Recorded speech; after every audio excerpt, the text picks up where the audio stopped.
فرزند زہرا یہ حالات برے ہیں۔ کاشانہ بصیرت ایک ایسا مکمل یوٹیوب چینل جس پر محروم بصارت کے لیے بالخصوص اور تمام افراد کے لیے بالعموم سینکڑوں کی تعداد میں اسلامی کتب دستیاب ہیں۔ لہذا گزارش ہے کہ آپ اپنی ذمہ داری نبھاتے ہوئے کاشانہ بصیرت کو سبسکرائب کرنے کے ساتھ ساتھ بیل آئیکن کو پریس کیجیے تاکہ آپ علم کے حصول کے ساتھ ساتھ مذہب اہل بیت کی اشاعت میں بھی اہم کردار ادا کرتے رہیں۔ کاشانہ بصیرت۔ فرزند زہرا یہ حالات برے ہیں۔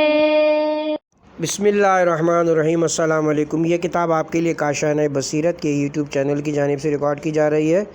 نام کتاب حکمت عبادات، تالیف آیت اللہ عبداللہ جوادی عاملی، مترجم سید قوثر عباس موسوی، تصحیح علی محمد رحمانی اور ہادی حسین اخندزادہ، سر ورق ولایت علی ابراہیمی، ناشر العرفان پبلیکیشنز، کراچی، پاکستان۔ کتاب کے صفحات کی کل تعداد ہے 318۔ فہرست مطالب صفحہ نمبر 5، عرض ناشر صفحہ نمبر 13،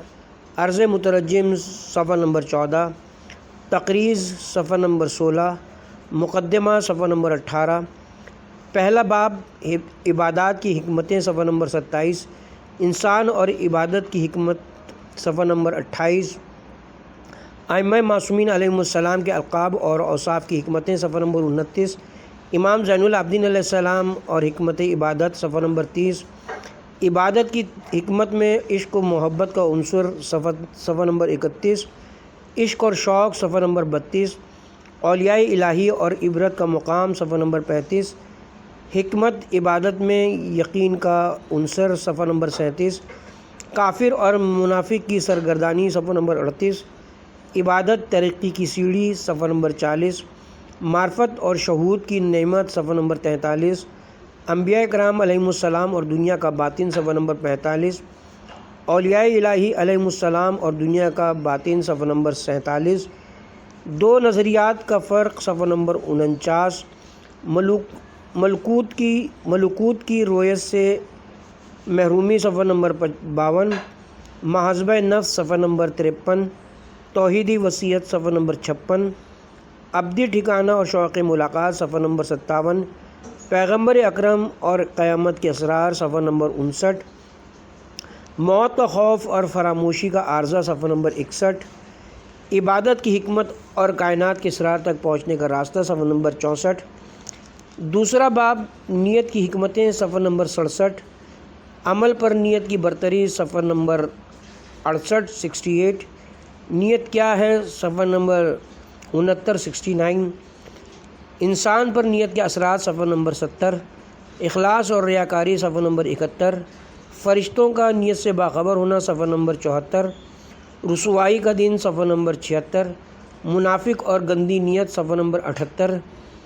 تیسرا باب طہارت کی حکمتیں صفحہ نمبر 83، اللہ کے نزدیک طہارت کی عظمت صفحہ نمبر 84، اللہ کے نزدیک پاکیزہ انسان کی عظمت صفحہ نمبر 85، قرآن کی روشنی میں طہارت کی حکمت صفحہ نمبر 86، پیغمبر اکرم صلی اللہ علیہ وآلہ وسلم کے اقوال میں وضو کی حکمتیں صفحہ نمبر 87، اقوال امام علی رضا علیہ السلام میں وضو کی حکمتیں صفحہ نمبر 89، نجاست اور پلیدی سے پاک صفحہ نمبر 90، چوتھا باب نماز کی حکمتیں صفحہ نمبر 93، دل کا سکون صفحہ نمبر 94، نماز کی پابندی اور انفاق صفحہ نمبر 95، پیغمبر اکرم کی زندگی صفحہ نمبر 97، نماز اور قیامت پر یقین صفحہ نمبر 98، نمازی عہد و پیمان اور شہادت صفحہ نمبر 99، نماز کے وقت کا خیال رکھنا صفحہ نمبر 100، خدا کے نزدیک نمازی کا مقام صفحہ نمبر 101، فرشتوں کے ساتھ محشور ہونا صفحہ نمبر 102، سجدے میں انسان کی خاکساری صفحہ نمبر 104، نمازی کے سلام کی حکمت صفحہ نمبر 106، نماز کے آداب صفحہ نمبر 107، نماز کا مثالی باطن صفحہ نمبر 108، بھڑکتے ہوئے آگ کے شعلے اور نماز صفحہ نمبر 110، حضرت زکریا علیہ السلام کی نماز کی برکتیں صفحہ نمبر 111، نماز اور روح کی طہارت صفحہ نمبر 112، نماز تہجد کی حکمت صفحہ نمبر 114، انبیاء علیہم السلام کی طرف سے نماز کی نصیحت صفحہ نمبر 115، ظہر کی نماز اور خدا کی وسیع رحمت صفحہ نمبر 116، انسان کا آسمانی ہو جانا صفحہ نمبر 118، فطرت کی طرف جھکاؤ صفحہ نمبر 119،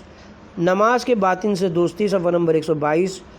پانچواں باب روزے کی حکمتیں صفحہ نمبر 125، پرخوری کی مذمت صفحہ نمبر 126، اسلام میں آزادی کی اہمیت صفحہ نمبر 127، روزہ اور اس کا صلہ صفحہ نمبر 130، ثواب حاصل کرنے کا طریقہ صفحہ نمبر 132، تقوی اور لقائے حق کے درجات صفحہ نمبر 133، انسان کی اہمیت صفحہ نمبر 135، مشکلات کے حل میں روزے کا کردار صفحہ نمبر 136، روزے دار کے لیے فرشتوں کی دعا صفحہ نمبر 138، روزے دار کے منہ کی خوشبو صفحہ نمبر 139، رمضان خدا کا نام صفحہ نمبر 141، ماہ رمضان اور اخلاق الہیہ کا آئینہ دار بننا صفحہ نمبر 143، ماہ رمضان اور کرامت طلبی صفحہ نمبر 145، نیک اور صالح اعمال کی قبولیت صفحہ نمبر 147، روزہ اور قیامت پر یقین صفحہ نمبر 148، صدقہ اور طعام صفحہ نمبر 149، بزرگوں کا احترام اور چھوٹوں پر شفقت صفحہ نمبر 152، زبان کی حفاظت صفحہ نمبر 153، علم حاصل کرنے کی اہمیت صفحہ نمبر 154، حرام نگاہوں سے دوری اور دعا پر توجہ صفحہ نمبر 156،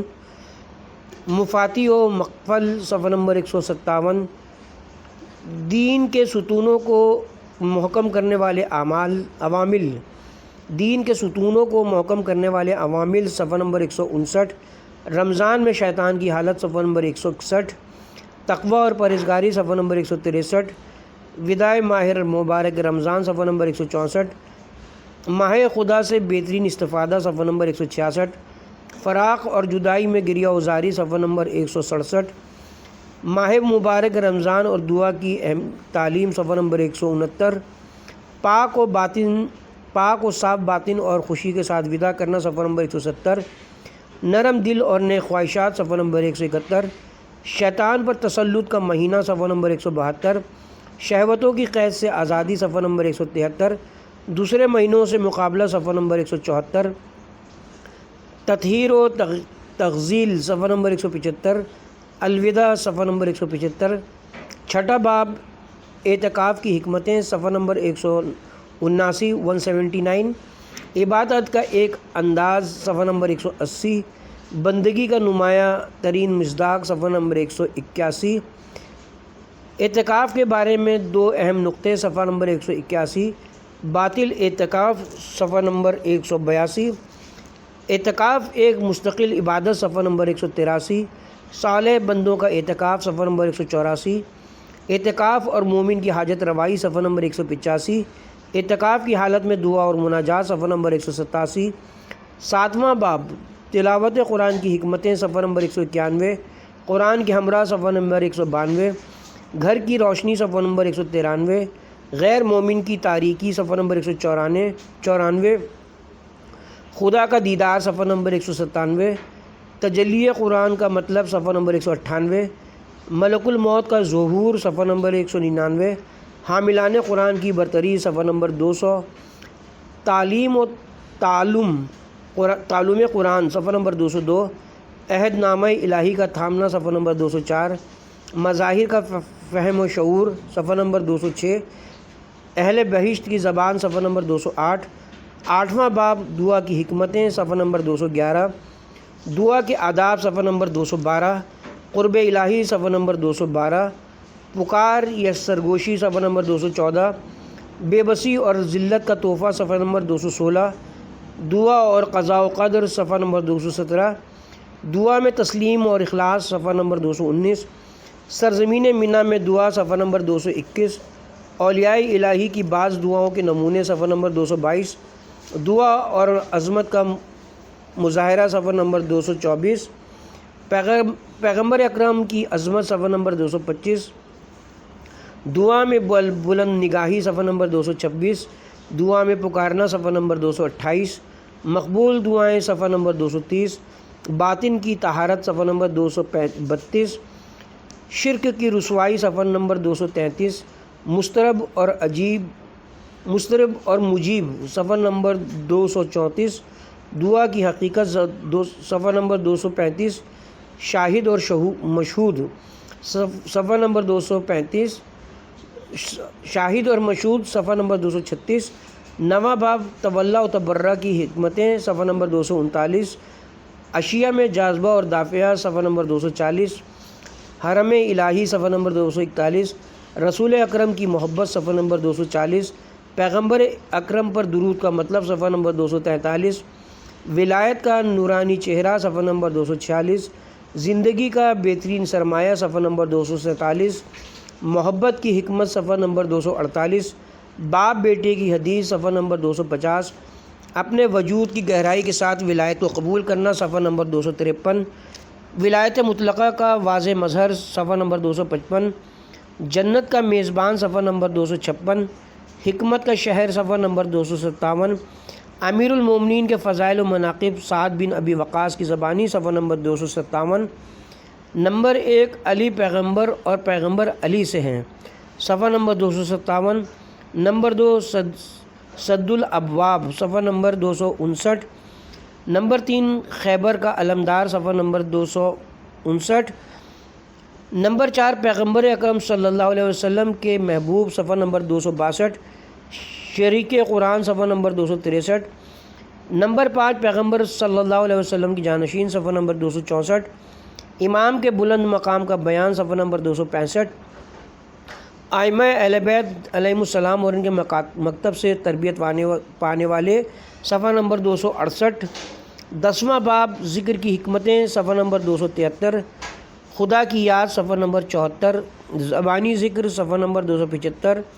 ذکر کی قسمیں صفحہ نمبر 275، ذکر کے محوری عناصر صفحہ نمبر 276، ذکر کا جوہر اور دعا و سوال کا گوہر صفحہ نمبر 277، پہلی فصل ذکر اور عقل نظری و عملی صفحہ نمبر 279 یعنی 279، دوسری فصل حیات بخش ذکر صفحہ نمبر 283، تبصرہ ذکر معصور پہ اکتفا کرنا صفحہ نمبر 284، تیسری فصل ذکر کے مراتب اور ذاکر و درجات صفحہ نمبر 285، تبصرہ مخاطب کے اعتبار سے خطاب میں فرق صفحہ نمبر 286، تنبیہ ذاکر کے لیے مذکور کے 4 مراتب صفحہ نمبر 287، تبصرہ نصوص تکبیر صفحہ نمبر 288، چوتھی فصل یاد خدا کے مراتب صفحہ نمبر 289، تبصرہ ذاکر کے ذکر پر خدا کے 2 اذکار کا احاطہ صفحہ نمبر 290، مثبت اور منفی خاموشی صفحہ نمبر 291، تنبیہ صفحہ نمبر 291، پانچویں فصل ذکر خدا کے آثار صفحہ نمبر 292، اخلاص کا اثر صفحہ نمبر 294، تبصرہ آیت الہی کی یاد کے اثرات صفحہ نمبر 295، خدا کو فراموش کر دینے کے خطرات صفحہ نمبر 297، چھٹی فصل بہترین ذکر اور مذکور صفحہ نمبر 298، مدائم ذکر صفحہ نمبر 299، ذکر کے جامع ترین اوصاف صفحہ نمبر 300، تبصرہ ذکر کا طریقہ صفحہ نمبر 301، تنبیہ سالک ذاکر کے اطمینان کی آخری حد صفحہ نمبر 301، تذکرہ سنگدلی اور غفلت کا خوف صفحہ نمبر 303، تبصرہ دل میں یاد خدا کا اثر صفحہ نمبر 303، دینی تعلیمات کی یادآوری صفحہ نمبر 305، حق کی یاد اور باطل کی فراموشی کے ایک دوسرے پر اثرات صفحہ نمبر 305، ساتویں فصل ذکر کے مصادق صفحہ نمبر 306، نمبر 1 انسان کامل صفحہ نمبر 306، نمبر 2 اللہ تعالیٰ کا ذکر تکوینی صفحہ نمبر 308، نمبر 3 نماز صفحہ نمبر 309، تنبیہ امساک اور تمسیک کا فرق صفحہ نمبر 310، تبصرہ کثیر الذکر کثیر الصلاۃ ہے صفحہ نمبر 311، تنبیہ ذکر قصیر کی مشکل صفحہ نمبر 312، آٹھویں فصل نامور ہونے کا طریقہ صفحہ نمبر 312، نویں فصل ذکر خدا کا شفا ہونا صفحہ نمبر 314، ذکر کا توفیقی ہونے کی دلیل صفحہ نمبر 315، 10ویں فصل ذکر کی عمومیت صفحہ نمبر 316، تنبیہ ذکر خدا کی حدود صفحہ نمبر 317، تبصرہ یاد الہی اور علمی تفکر میں ہم آہنگی صفحہ نمبر 318۔ اس کے ساتھ ہی اب ہم عرض ناشر حضرت آیت اللہ عبداللہ جوادی عاملی، اسلامی جمہوریہ ایران کے برجستہ عالم دین، ادبی، سیاسی اور مذہبی رہنما ہیں۔ علمی و ادبی دنیا میں آپ کی شخصیت کسی تعارف کی محتاج نہیں۔ آپ کا شمار عالم اسلام کے بلند پایہ مفکرین میں ہوتا ہے۔ آپ حوزہ علمیہ قم میں تدریس کے فرائض انجام دینے کے ساتھ تفسیر قرآن، اسلامی فلسفہ، الہیات، اخلاق، عقائد اور دیگر موضوعات پر کئی بلند پایہ کتابوں کے مصنف بھی ہیں، اور آپ کی کئی کتابیں بین الاقوامی طور پر علمی حلقوں سے زبردست خراج تحسین حاصل کی چکی ہیں۔ آپ کے دینی، فکری، سیاسی، تربیتی کاموں کا دائرہ اتنا وسیع ہے کہ ان سب کا مکمل احاطہ یہاں ممکن نہیں۔ خانہ فرنگ جمہوریہ اسلامی ایران کراچی کے تعاون سے ہم آپ کی ایک نہایت اہم کتاب حکمت عبادات اپنے قارئین کی خدمت میں پیش کر رہے ہیں، جس میں فاضل مصنف نے مختلف عبادتوں کی حکمتوں کو انتہائی دلچسپ انداز میں بیان کیا ہے۔ الحمدللہ ہم اس بلند پایہ کتاب کی طباعت میں کتابت و طباعت کے اعلیٰ معیار کا خیال رکھنے کی بھرپور کوشش کی ہے۔ ہمیں امید ہے کہ قارئین کرام اس کی ظاہری اور معنوی خوبیوں کو پسند فرمائیں گے۔ العرفان پبلیکیشنز، کراچی، پاکستان، جنوری 2022۔ عرض مترجم: اسلام دین حکمت ہے۔ اس کے احکام و عبادات میں حکمتیں پائی جاتی ہیں۔ ان میں سے بعض ایسی ہیں جن تک ہماری نگاہیں پہنچ جاتی ہیں، جبکہ بعض کی حقیقتیں ایسی بھی ہیں جنہیں سمجھنا ہر کسی کی بس کی بات نہیں، لیکن عرفانی اور اسلامی علوم کے ماہرین ان کی گہرائیوں اور ماہیتوں سے کسی حد تک باخبر ہیں۔ عصر حاضر جو سائنس اور ٹیکنالوجی کا زمانہ ہے، جس میں مختلف چیزوں کے حقائق معلوم کرنے کے لیے بڑی کاوشیں کی جا رہی ہیں، کوئی سمندروں کی گہرائیوں میں اتر کر تحقیقات کر رہا ہے تو کوئی چاند ستاروں پر کمن ڈالنے کی جستجو میں دکھائی دے رہا ہے۔ سائنسی علوم کی ترقی اور پیش رفت کے ساتھ ساتھ دینی دستورات اور احکام الہی سے بھی پردہ اٹھتا جا رہا ہے۔ جیسے جیسے زمانہ گزر رہا ہے، بشری علم و دانش کی ترقی کے ساتھ اسلام کی عظمت بڑھتی جا رہی ہے۔ یہی وجہ ہے کہ کسی بھی مکتب نے غور و فکر پر اتنا زور نہیں دیا جتنا اسلام نے دیا ہے۔ قرآن مجید کی سینکڑوں آیات اور احادیث مبارکہ لوگوں کو غور و فکر کی دعوت دے رہی ہیں۔ صرف یہی نہیں بلکہ قرآن مجید تو کفار و مشرکین کی اس بات پر بھی مذمت کرتا ہے کہ وہ غور و فکر کے کیے بغیر اپنے بزرگوں کی اندھی تقلید کرتے ہیں۔ لہذا قرآن مجید نے خود احکام بیان کرنے کے ضمن میں ان کی دلیل کی طرف اشارہ کیا ہے، اور ائمہ معصومین علیہم السلام نے بھی اپنے خطبات اور فرامین میں ان احکام کی حکمتیں بیان فرمائی ہیں، اور عالم اسلام کے بڑے بڑے علماء، دانشوروں اور محققین نے اس سلسلے میں عظیم الشان کتابیں لکھی ہیں۔ زیر نظر کتاب حکمت عبادات عالم اسلام کے عظیم مفکر، مفسر، محقق، فلسفی حضرت آیت اللہ عبداللہ جوادی عاملی کی تالیف ہے، جس میں انہوں نے بہت ساری عبادات کی حکمتوں کو انتہائی سادہ زبان میں پیش کیا ہے۔ عبادات کی مختلف حکمتوں کے بارے میں فرماتے ہیں: عبادت جو انسان کی تخلیق کی علت قرار دی گئی ہے، اس میں بھی حکمت پائی جاتی ہے۔ عبادت کی حکمت اس کے آداب و احکام کے علاوہ کوئی دوسری چیز ہے۔ عبادات کے احکام سے مراد وہ واجبات ہیں جنہیں فقہی کتابوں میں بیان کیا گیا ہے، مثلاً یہ کہ وضو کیسے کیا جائے، نماز کس طرح پڑھی جائے، نماز کے واجبات کیا ہیں، نماز کے اراکین کیا کیا ہیں، وغیرہ وغیرہ۔ اسی طرح عبادات کے کچھ آداب بھی ہیں جنہیں بعض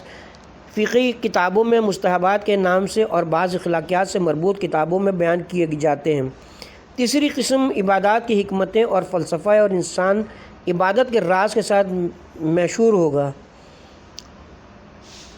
عبادات کی حکمتوں کو نہ تو فقہی کتابوں میں بیان کیا جاتا ہے اور نہ ہی اخلاقی کتابوں میں۔ حکمت در حقیقت عبادت کی روح ہے اور اس کا باطن ہے، جس کا تعلق بھی انسان کے باطن سے ہوتا ہے، اور انسان کا حشر بھی اسی کے ساتھ ہو جائے گا۔ آخر میں شکر گزار ہوں ان تمام دوست و احباب کا جنہوں نے اس کتاب کے ترجمے کے دوران کسی بھی حوالے سے میرے ساتھ تعاون کیا، بالخصوص خانہ فرنگ جمہوریہ اسلامی ایران کراچی کے سابق ڈائریکٹر جنرل جناب بہرام کیان صاحب اور موجودہ ڈائریکٹر محترم جناب کامران پزکشی صاحب۔ محترم جناب آقائے علی محمد رحمانی، جناب سید فرید احمد ہاشمی اور جناب ہادی حسین صاحب کا مشکور ہوں کہ ان تمام حضرات کا تعاون شامل حال رہا۔ مجھے اپنی کم علمی اور بے مائگی کا پورا اعتراف ہے، تاہم میں نے مقدور بھر کوشش کی ہے کہ ترجمے میں کوئی غلطی نہ ہو۔ اس کے باوجود بھی غلطی کا امکان موجود ہے، اس لیے قارئین کرام بالخصوص اہل علم حضرات سے التماس ہے کہ اگر کوئی ایسی غلطی نظر آئے تو مجھے ضرور آگاہ فرمائیں تاکہ آئندہ اشاعت میں تصحیح کی جا سکے۔ امید ہے کہ یہ کتاب عبادات کی حکمتوں اور ان کے اسرار و رموز سے آگاہی کے سلسلے میں تشنگان معرفت کے لیے ایک بہترین تحفہ ثابت ہوگی انشاءاللہ۔ ربنا تقبل منا انک انت السمیع العلیم۔ سید کوثر عباس موسوی، جنوری 2022۔ تقریض: آیت اللہ العظمیٰ عبداللہ جوادی عاملی کی شخصیت کی ذات کسی تعریف کی محتاج نہیں۔ آپ کا شمار حوزہ علمیہ قم کے مایہ ناز اساتذہ میں ہوتا ہے۔ آپ ایک مسلم مجتہد، فلسفی، عارف، مفسر قرآن ہونے کے ساتھ کئی اداروں کے بانی، سربراہ اور ممبر بھی ہیں۔ آپ کے دینی، فکری، سیاسی، تربیتی کاموں کا دائرہ اتنا وسیع کہ ان سب کا مکمل احاطہ یہاں ممکن نہیں۔ حوزہ علمیہ قم میں قیام کے دوران آپ زمانۂ طالب علمی سے درس و تدریس کے ساتھ پہلوی حکومت کے خلاف معرکہ آرائی میں پیش رہے ہیں۔ اسلامی انقلاب کی عظیم الشان کامیابی کے بعد متعدد مجلس خبرگان رہبری کے ممبر منتخب ہوئے اور ایک طویل عرصے تک قم کے امام جمعہ کے فرائض بھی انجام دیتے رہے۔ سابق متحدہ روس کے رہبر وقت میخائیل گورباچوف کے نام امام خمینی کا خط پہنچانے اور اس کے سامنے پڑھنے کی ذمہ داری بھی آپ ہی نبھا چکے ہیں۔ آپ نے اسلامی علوم کی نشر و اشاعت کے لیے متعدد ادارے قائم کیے، جن میں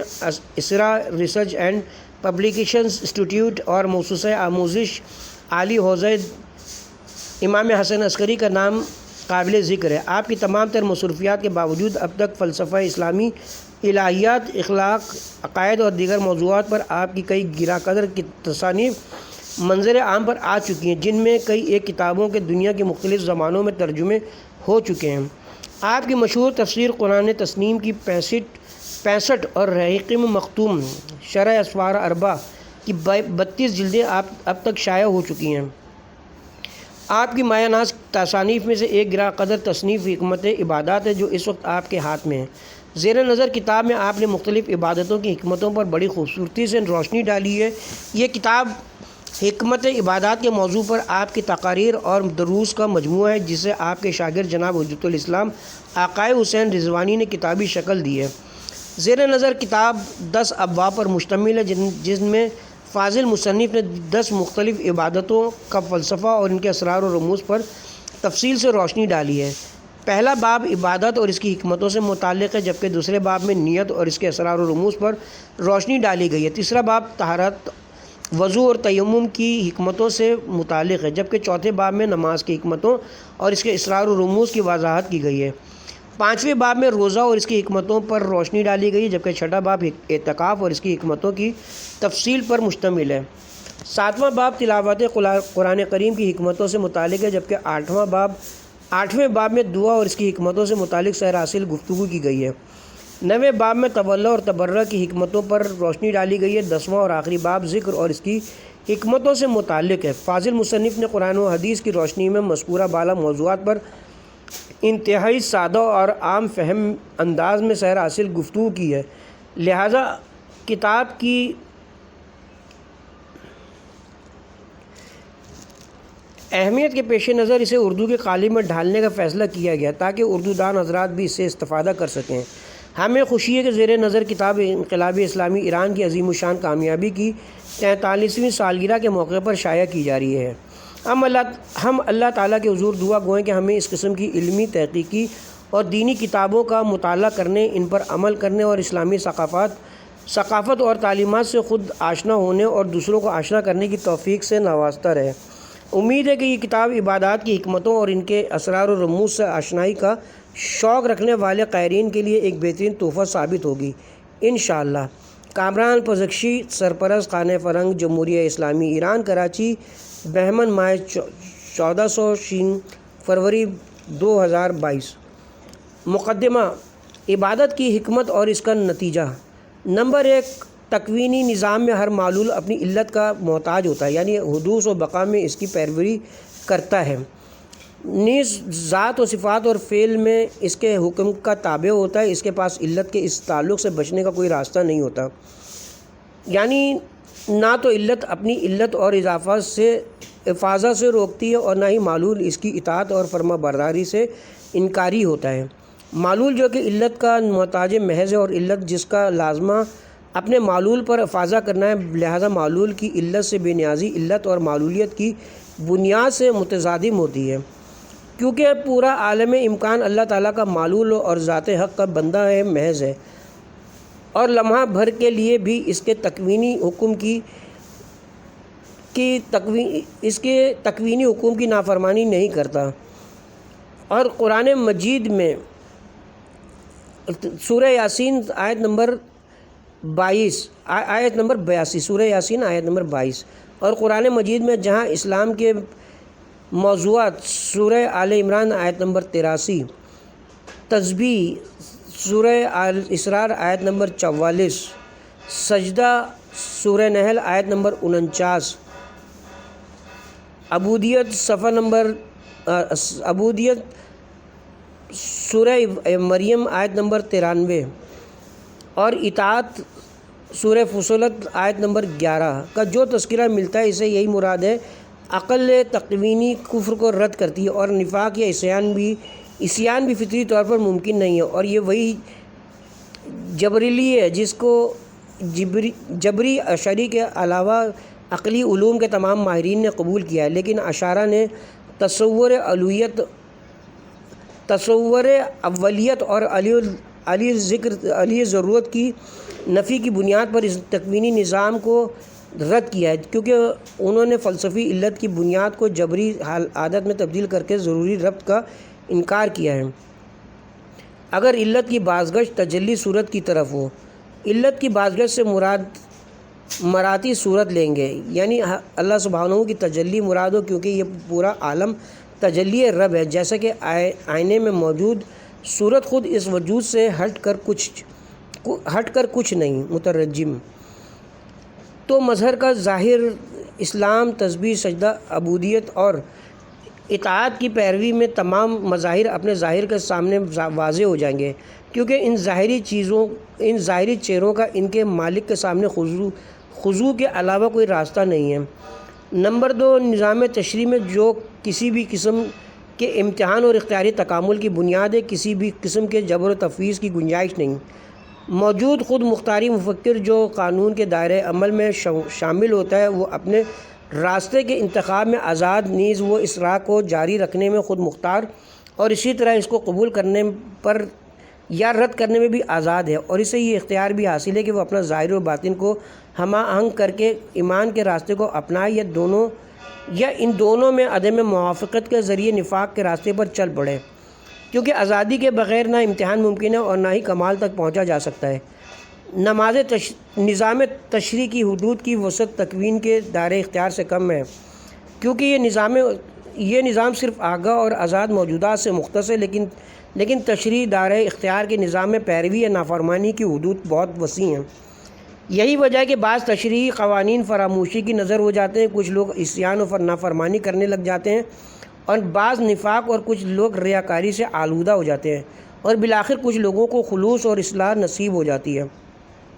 لہذا قرآن مجید کی ثقافت کے مطابق اسلام و کفر، ایمان و نفاق، اطاعت و نافرمانی اور ثواب و خطا، خلاصہ یہ کہ حق اور باطل نظام تشریع سے مخصوص ہیں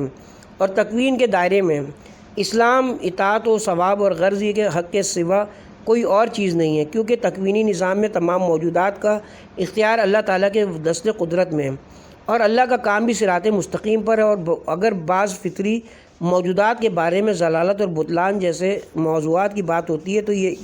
تو یہ یا نظام تشریع سے متعلق ہے یا ایک اضافی امر ہے، نہ کہ ذاتی، کیونکہ ایک عینی وجود حق و ثواب سے عبارت ہے اور مکمل طور پر اپنے فاعلی مبدا کا موتی ہوتا ہے۔ نمبر 3، اسماء الحسنى الہی میں سے اسم کا ایک اقتضا ہوتا ہے جسے برہان کی زبان میں حد وسعت قرار دے کر نتیجہ اخذ کیا جا سکتا ہے۔ اللہ تعالیٰ کی حکمت کے نتیجے یعنی افعال الہی میں سے کوئی بھی فعل کسی مقصد و ہدف کے بغیر نہیں ہوتا، کیونکہ خدا حکیم ہے اور ہر صاحب حکمت کا عمل ایک ہدف اور مقصد کے تحت ہوتا ہے۔ پس اللہ تعالیٰ کے افعال با مقصد ہوتے ہیں اور ذات حق کے غنائے ذاتی کی وجہ سے کوئی بھی چیز اللہ تعالیٰ کا مقصود نہیں ہو سکتی، کیونکہ اگر ایسا فرض کیا جائے تو اس سے یہ بات لازم آتی ہے گویا ذات حق اس ہدف کے بغیر مکمل نہیں تھی۔ سورہ ابراہیم آیت نمبر 8۔ اور اس مقصد و ہدف تک پہنچ کر کمال حاصل کر لیتی ہے، جبکہ واجب الوجود مطلق اور نامحدود کمال سے عبارت ہے اور اس کی ذات سے باہر کوئی بھی کمال فرض نہیں کیا جا سکتا۔ ان دو اقتضا کو جمع کرنے سے یہ نتیجہ حاصل ہوتا ہے کہ اس جہان امکان کا خالق کے ہدف سے منزہ ہے، کیونکہ وہ خود ہر موجود کا مقصود اور عین مبدا ہے، لیکن یہ دنیا خود ایک وجودی ہدف رکھتی ہے اور اس تک پہنچ جاتی ہے، اگرچہ ان موجودات کی ایک تعداد کمال کی جانب اس سفر کے دوران ناگوار واقعات کے شر سے محفوظ نہیں ہوں گی۔ نظام تشریح میں انس و جن کا مقصد ان کا عبادی تکامل ہے، اور اگر انسان جو مجرد عقلی روح کا مالک ہے اپنی اس روح کو پروان چڑھائے اور اپنے ہمراہ دیگر مخلوقات سے سبقت حاصل کرے تو وہ اپنے ماتحت بہت سی موجودات کا مقصد بن جاتا ہے۔ اگرچہ سب کا آخری مقصود اللہ تعالیٰ ہے، لیکن جس طرح قوس نزول میں عقل کا جوہر پہلی مخلوق ہے، تو قوس صعود میں یہی جوہر عاقل مکمل ترین راجع اور بازگشت کرنے والا ہے۔ امکان کی حدود عقل سے شروع ہو کر عاقل پر ختم ہو جاتی ہیں، اور یہ بات عقول اشرا تصورات پر وغیرہ پر مبنی نہیں ہے کہ فلسفہ مشائین نے بھی اسے اپنے فلسفے کی یقینی مسائل کے زمرے میں شمار نہیں کیا ہے اور صرف احتمال کی حد تک اس کا تذکرہ کیا ہے، بلکہ حکمت متعالیٰ یا عرفان تشکیک وجود یا ظہور کی بنیاد پر ہی اسے سمجھتا یا دیکھتا ہے۔ نمبر 4، عبادت کے بہت سارے درجات ہیں، جن میں سے بعض اوسط اور بعض دیگر آخری مقصد ہے، اور چونکہ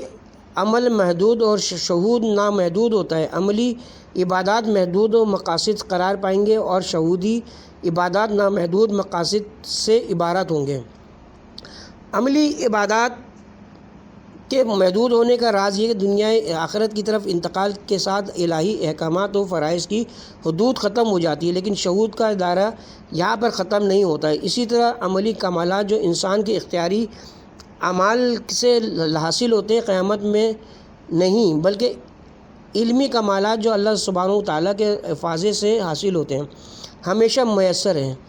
اور غیب کے بہت سے پردے موت کے بعد اٹھائے جاتے ہیں تاکہ وہ چیزیں جو ان نگاہوں سے اوجھل تھیں مشہور ہو جائیں۔ لہذا قرآن مجید میں اللہ تعالیٰ کی لامحدود قدرت اور علم سے انسان کی آگاہی کو عالم کی تخلیق کا مقصد قرار دیا گیا ہے۔ وہی اللہ ہے جس نے 7 آسمان بنائے اور انہی کی طرح زمین بھی، اس کا حکم ان کے درمیان اترتا ہے کہ تاکہ تم جان لو کہ اللہ ہر چیز پر قادر ہے، اور یہ کہ اللہ نے بلحاظ علم ہر چیز پر احاطہ کیا ہوا ہے۔ سورہ طلاق آیت نمبر 12۔ گرچہ اصولی علم اور استدلالی یقین اپنی جگہ علمی کمال شمار کیے جاتے ہیں اور ہدف کا درجہ رکھتے ہیں، لیکن حضوری علم اور شہودی یقین کی بانسبت ان کے لیے یہ وسیلے کی حیثیت رکھتے ہیں۔ ہرگز نہیں،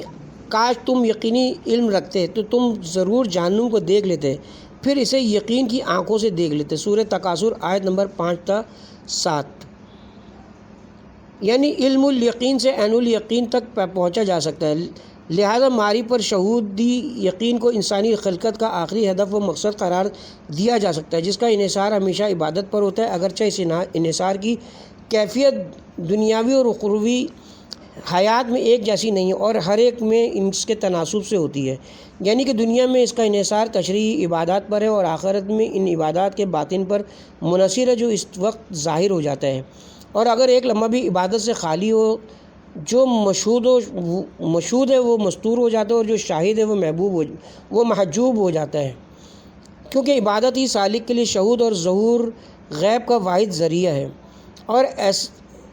ایسا نہیں کہ یقین کے حصول کے بعد عبادت کی ضرورت باقی نہ رہے، اس لیے کہ عبادت کا زوال ہی یقین کا زوال ہے، کیونکہ عصیان اس راہ میں بدترین حجاب اور رکاوٹ ہے۔ اور اپنے رب کی عبادت کریں یہاں تک کہ آپ کو یقین موت آ جائے۔ سورہ حجر آیت نمبر 99۔ سورہ طلاق کی اس آیت کا مفہوم یہ کہ دنیا کی خلقت یعنی خلق کے آئینے میں حق کے ظہور کا مقصد و ہدف ذات حق کے علم و قدرت سے سالک انسان کی آگاہی سے عبارت ہے، اور شہودی علم کی بدولت واصل عارف علم و قدیر کا مظہر بن جاتا ہے۔ چنانچہ وہ بسم اللہ الرحمن الرحیم پڑھ کر اذن الہی سے دنیا میں بھی اسی کام کو انجام دیتا ہے جو قیامت میں محض ارادہ کرنے سے ہو جاتا ہے، اور جس چیز سے باخبر ہونے کی خواہش ہو اسے مشاہدہ کر لیتا ہے۔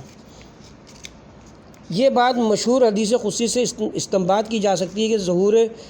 ظہور ذات کا فائدہ جو کنز خفی تھا، یعنی کہ ظہور ذات بھی حق کے آئینے میں حق کی تجلی ہے۔ انسان سالک کی اپنے وسیع کے مطابق غیب سے آگاہی سے عبارت ہے، اور مذکورہ حدیث کے مضمون کے لیے سورہ طلاق کی یہ آیت ایک سند کی حیثیت رکھتی ہے، کیونکہ اس آیت میں علم اور قدرت دونوں کو خلقت کا ہدف و مقصد قرار دیا گیا، اور چونکہ اللہ تعالیٰ کا علم اور قدرت دراصل ایک ہی ہیں، اور ایک ہی عارف انسان کی قدرت اور اس کا علم بھی دونوں ایک ہیں، حالانکہ کیونکہ سالکان واحد میں عقل نظری اور عقل عملی ایک دوسرے سے متحد ہوتے ہیں۔ جو چیز انسان کے اعضاء و جوارح کے عمل یا اس کے ذہن میں باقی رہتی ہے یا عبادت کے احکام یا اس کے آداب میں سے ہے، اور کوئی بھی عبادت کے اسرار میں سے نہیں ہوتا، اور جو چیز عقل نظری کے شہود اور عقل عملی کے تحرک کے دائرے میں آتی ہے، اس کا شمار حکمت عبادت میں کیا جا سکتا ہے، کیونکہ صرف قلبی توجہ ہے جس کا حصول آسان اور فقہ اصغر میں مشتمل ہے، اگرچہ اس کی حمل اولا نیت ہے لیکن حمل شائع غفلت ہے۔ لہٰذا صرف حضور قلب باقی رکھنا کافی نہیں ہے، بلکہ آغاز میں بھی یہ ہر دوسری یاد اور ذہنی توجہ کے ساتھ ہم آہنگ ہے، اور وہ متصور توحید جو ہر قسم کے شرک کے ساتھ سازگار ہے، وہ دراصل توحید کے لبادے میں ایک شرک ہے۔ ایک سچا اور مخلص عارف وہ دراصل سالک ہے جس کے لیے نہ صرف شہود کثرت شہود وحدت کی راہ میں رکاوٹ نہیں، بلکہ شہود وحدت بھی شہود کثرت کی راہ میں حائل نہیں ہوتا، اور وہ ان دونوں کا جامع ہوتا ہے، لیکن یہ جامعیت عرفان خلق میں نہیں بلکہ شہود حق میں ہے، کیونکہ قرب کا نتیجہ فرائض میں سے ہے، جیسا کہ فقہ اصغر کے احکام کی باجاوری لازم ہے، لیکن یہ عبادت کی حکمتوں تک پہنچنے کے لیے کافی ہے۔ یہ عبادت کی حکمتوں تک پہنچنے کے لیے کافی نہیں ہے، بلکہ فقہ اوسط کے احکامات یعنی فن شریف اخلاق مستدل کی پیروی لازم ہے، لیکن یہ کافی نہیں، بلکہ فقہ اکبر کے ارشادات یعنی نظری اور عملی عرفان کے لیے حرمت کا قائل ہونا بھی ضروری ہے، تاکہ ضمیر شاہد اور سر حاضر کے ساتھ نزول عبادت کے مصدر تک رسائی حاصل کی جا سکے، اور ان عبادات کو معبود کی ادراکی اور تحریکی طریقوں کے مطابق بجا لایا جا سکے، جیسا کہ حدیث قرب نوافل میں اس کے گوشے کی طرف اشارہ ہوا ہے۔ اس مرحلے پر سالک واصل نہ صرف عبادت کی حکمت تک پہنچ جاتے ہیں، بلکہ سر معبود کا مقام اور اس کی آگاہی کا خزانہ بن جاتا ہے، اور اسی مناسبت سے ہے کہ سر عبادت اس کی روح قرار دیا جاتا ہے، اور اس کے حکم و ادب کے اس کے جسم میں شمار ہو سکتا ہے۔ قرآن مجید میں ہر جگہ خفیہ انفاق کو جہری انفاق پر مقدم رکھا گیا، اور غالباً اسی حوالے سے رات کا تذکرہ دن سے پہلے ہوتا ہے، اور سر کا جہر پر اور دن کے تذکرے پر رات کا مقدم ہونے کا منشا یہی ہے کہ تخلوت اور غیر سے پرہیز دوری کے عالم میں حق کا شہود بہتر اور خالص تر ہوتا ہے۔ البتہ جب سالک واصل کا مظہر بن جاتا ہے، پھر لیل و نہار اور سر و جہر اس کے لیے یکساں ہو جاتے ہیں، کیونکہ وہ اب اس مقام پر فائز ہے جو صبح و شام اور سر و جہر کوئی معنی نہیں رکھتے، کیونکہ یہ مقام مادی دنیا کے قوانین اور حدود سے ماورا ہے، اور اگر سالک پوری رات ایک مخصوص آیت کے ذکر میں مشغول رہتا ہے، یہ کام یا تو تعلیم غیر کے لیے ہے یا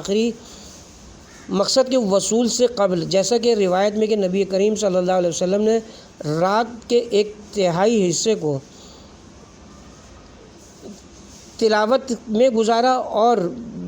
بسم اللہ الرحمن الرحیم کو 20 مرتبہ تکرار پڑھا، اور سعید بن جبیر نے پوری رات یہ آیت پڑھی۔ اسرار سورہ مائدہ آیت نمبر 118، سورہ مائدہ آیت نمبر 118۔ نمبر 6، عبادت کے اسرار اور رموز تک رسائی کے لیے کچھ علامات ہیں، جن میں سے ایک یہ کہ جو چیز عبادت کی قبولیت کی لازمی شرط ہے، جو اس کے طول میں واقع ہے، اس کے عرض میں نہیں، اور عرضی نہیں ہے، یعنی یہ دونوں مستقل نہیں ہیں بلکہ ان کا آپس میں تعلق علت و معلول کا ہے، اور اس کا شمار عبادت کے اسرار میں ہوتا ہے۔ طہارت نماز کی درستگی کی شرط ہے، بالکل اسی طرح جیسے فاتح الکتاب نماز کا لازمی جز ہے، مگر اس قسم کے اشراط و توقف میں اگرچہ تقدم ردبی پایا جاتا ہے، لیکن سرشناسی کے لحاظ سے یہ مشروط و موقوف عبادات کی عرض پر واقع ہے، ان کے طول میں نہیں، کیونکہ طہارت اور نماز کی قبولیت کی طولی شرط بھی تقوی و پرہیزگاری ہے۔ تقوی کی قبولیت بھی انسان کامل کی ولایت کی مرہون ہے، اور کوئی بھی عبادت حتیٰ کہ تقوی بھی معصومین علیہم السلام کی ولایت کے بغیر قبول نہیں ہوگا، حتیٰ کہ ان ذوات عظمیٰ کی ولایت کو تسلیم کرنا بھی ان حضرات کی تکوینی ولایت پر اعتقاد کے بغیر قابل قبول نہیں ہے، کیونکہ ولایت تکوینی معصومین علیہم السلام کے ہونے والی اور انسانی معاشروں کی سرپرستی کا راز ہوگا، یعنی کہ ان کی ولایت و سرپرستی تسلیم کرنا نماز و روزہ و زکوٰۃ و حج وغیرہ کی طرح فروع دین میں شمار ہوگا، اور ہر فرع کی ایک اصل ہوتی ہے جو اس کے سر کی حیثیت رکھتی ہے۔ جو چیز فروع دین میں سے ہے وہ ان کی ولایت و سرپرستی کو قبول کرنا ہے، اور جو اصول دین میں شمار ہوتا ہے وہ ان حضرات کا اللہ سبحانہ و تعالیٰ کی جانب سے منسوب ہونا اور اللہ تعالیٰ کے لیے ان کی مظہریت پر ایمان رکھنا ہے۔ اس گفتگو سے ہم یہ نتیجہ اخذ کرتے ہیں کہ انسان کامل کی حقیقت ہر قسم کی عبادت کی حکمت ہے، اور ہر سالک انسانی کمال میں سے اپنے حاصل کیے گئے مقام اور درجے کی حد تک عبادت کے راز تک رسائی حاصل کر لیتا ہے، اور اس میں کامل ترین مقام و مرتبہ والے یعنی معصومین علیہم السلام حکمت عبادت کے آخری اسرار اور رموز کے مقام پر فائز ہوتے ہیں، لہٰذا وہ صراط المستقیم میزان اعمال ہوں گے۔ نمبر 7، اس اعلیٰ مقصد تک پہنچنے اور رقیب پر غلبہ حاصل کرنے کے لیے جو ہمیشہ محترم نہیں رہے گا اور آخرکار غم کے ایام ختم ہو جائیں گے، خود مندی اور ہوشیاری کے سوا کوئی چارہ نہیں۔ ہوشیاری کے علاوہ دل کے حرم امن کی حفاظت کے لیے اور کوئی چارہ نہیں ہے، اور اس دانائی اور ہوشیاری کا حصول گہری سوچ اور تدبر سے ہی ممکن ہے، اور صاحب نظری کا حصول رازداری اور باطنی طہارت و پاکیزگی اور اسرار و رموز کی حفاظت کیے بغیر نہیں ہے۔ نمبر 8، اللہ کے فضل و کرم سے اسرار عبادات کے عنوان سے ہماری ایک اور کتاب بھی ہے، لہٰذا یہاں پر زیر نظر کتاب کو موضوع بحث بنانا زیادہ مناسب ہوگا۔ زیر نظر کتاب ان تقاریر اور دروس کا مجموعہ ہے جو 1985 بمطابق 1405 ہجری کے ماہ مبارک رمضان کے موقع پر سپاہی پاسداران انقلاب اسلامی شعبہ قم کی جانب سے منعقدہ پروگراموں میں روزہ اور دوسری عبادات کی حکمتوں کے عنوان سے بیان کیے گئے۔ اسی طرح چونکہ ماہ رمضان نزول قرآن اور دوسرے آسمانی صحیفوں کے نزول کا مہینہ بھی ہے، اس مناسبت سے تلاوت قرآن کی بعض حکمتوں اور شب قدر کی عظمت پر گفتگو کی گئی۔ نیز 15 رمضان المبارک جو امام حسن مجتبیٰ علیہ السلام کی ولادت کی تاریخ بھی ہے، اس مناسبت سے آپ کے بعض اقوال کی وضاحت، نیز ماہ رمضان المبارک میں پیش آنے والے بعض تاریخی واقعات جیسے جنگ بدر،